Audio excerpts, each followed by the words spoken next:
حضور نے ارشاد فرمایا مجھے 5 ایسی چیزیں دی گئیں جو میرے سے علاوہ کسی اور کو نہیں دی گئی۔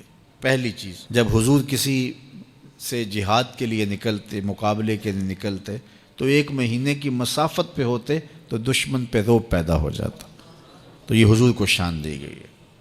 دوسری چیز، میرے لیے پوری روئے زمین مسجد بنائی گئی ہے اور پاک کرنے والی بنائی گئی ہے۔ یہ کسی نبی کی شان نہیں تھی، معبد میں جانا پڑتا ہے عبادت کے، لیکن حضور نے اس صحن کائنات میں قدم رکھا، دھرتی پاک کر دی گئی۔ اب جہاں بھی کھڑے ہو کے نماز پڑھ لو، پوری زمین ہمارے لیے مسجد بنا دی گئی۔ تیسری چیز، اس امت کے لیے یہ خصوصیت ہے کہ مال غنیمت اس امت کے لیے حلال کیا گیا۔ اور چوتھی چیز، مجھے شفاعت کا حق دیا گیا۔ قیامت کے دن اللہ تعالیٰ جل شانہ اپنے محبوب علیہ السلام کو شفاعت کا اذن دیں گے اور حضور شفاعت کریں گے، اور جب شفاعت کا دامن کھولیں گے تو بڑے بڑے گناہ گار اس دامن میں چھپ جائیں گے۔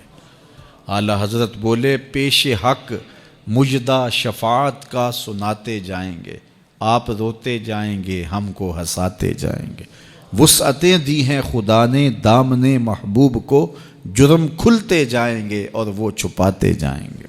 اور 5ویں چیز، اللہ نے مجھے خاتم النبیین بنایا ہے، میرے بعد نبوت کا سلسلہ ختم کر دیا گیا۔ تو یہ وہ خوبیاں ہیں جو مجھے عطا کی گئی ہیں، حضور نے فرمایا میرے علاوہ کسی اور کو نہیں عطا کی۔ فرمایا کہ میں اللہ کے ہاں خاتم النبیین لکھا ہوا ہوں، رب نے لکھا ہوا ہے کہ میں آخری نبی ہوں، میں خاتم النبیین ہوں۔ یہ کب سے لکھا ہے؟ اللہ اکبر، حضور علیہ السلام کی ولادت کے وقت لکھا، 40 سال کے ہوئے تب لکھا، یا پھر جب حضور کا وصال ہوا تب لکھا کہ اب آپ کے پاس کوئی نبی نہیں آئے گا؟ کب لکھا؟ جب آدم علیہ السلام کا خمیر تیار کیا جا رہا تھا، ان کے لیے مٹی گوندی جا رہی تھی، میں اس وقت سے پہلے بھی خاتم النبیین لکھا ہوا۔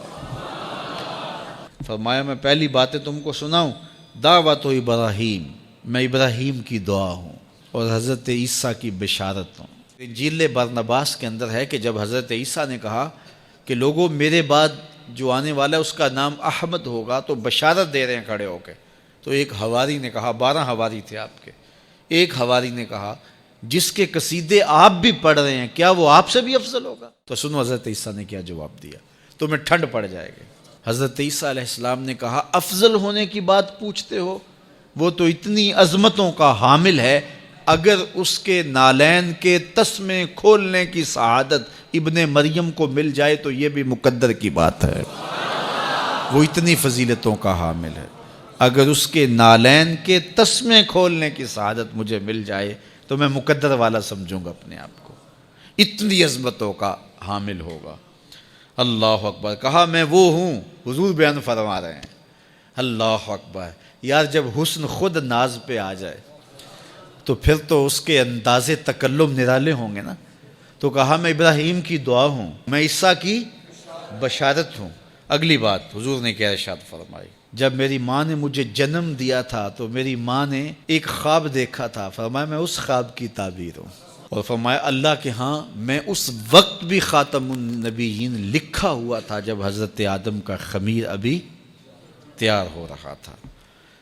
تو سب سے پہلے حضور ہیں، آئے سب سے آخر میں ہیں، یعنی حضور تخلیق میں اول ہیں، ظہور میں آخر ہیں۔ اور میاں صاحب بولے نور محمد اس ویلے دا آدم اجے نہ ہویا، نور محمد اس ویلے دا آدم اجے نہ ہویا، اول آخر دوویں پاسے اوہ مل کھلویا، اول آخر دوویں پاسے اوہ مل کھلویا۔ اور اقبال کہتا ہے نگاہ عشق و مستی میں وہی اول وہی آخر، وہی قرآن وہی فرقان وہی یاسین وہی طٰہٰ، تو اول بھی وہ ہیں آخر بھی، تو اصل وجود آمدی از نخست، اول آخر دوویں پاسے اوہ مل کھلویا۔